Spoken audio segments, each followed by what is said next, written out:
Here, and in today's video, I want to give you permission to allow yourself to laugh, cry, and just experience emotions no matter where you are in the world and no matter what you are doing.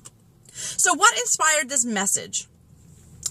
Today I was walking through the grocery store. I just did my weekly weigh-in at Weight Watchers and I was at 0.4 of a pound. Not a bad week, although, obviously I'm working towards losing weight, so it could have been better. However, as I'm going through the grocery store, I was reflecting on what I had done over the past week. And I saw the key moment where I was making decisions that would have added up to that 0.4 pounds. And then I had a visual of me and my very good friend last night. It was about 1:30 in the morning. We were sitting at his apartment eating Burger King.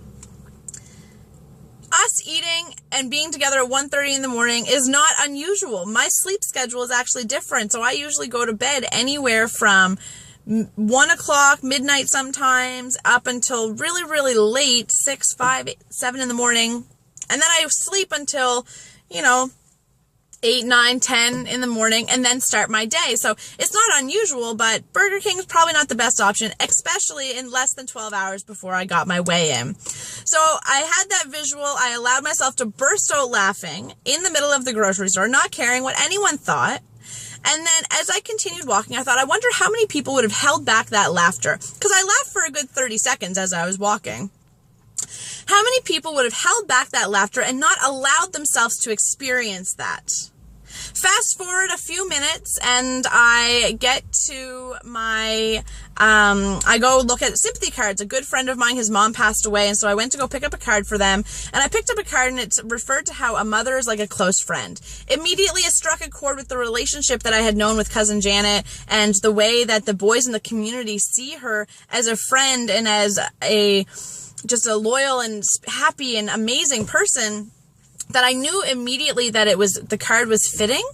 And in that moment, I was overwhelmed with sadness. That's the first time that I actually experienced the real sadness of the loss of Cousin Janet. So I allowed myself for about 30 or 45 seconds to feel the tears, to have them stream down my face, to experience that sadness, to be in the moment, and then I moved on.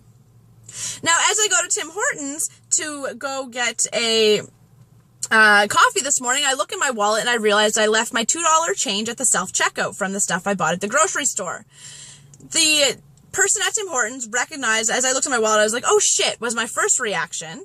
The girl went, got my coffee, came back, and I made the comment that, if that reaction you just saw was me actually,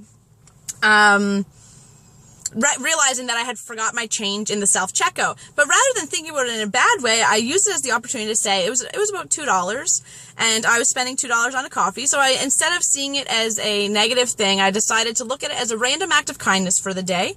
I left my change there. Someone else can buy themselves a coffee. So far today, I've laughed hysterically at myself. I have cried serious sadness and been in that moment, and I've also done a random act of kindness. And I want to, again, challenge you to allow yourself to experience any emotions that you may feel at any given time and just be present with yourself. I hope you found value in this video, and if you want to connect with me further, click on the link down below, and I will talk to y'all soon. Have a great day.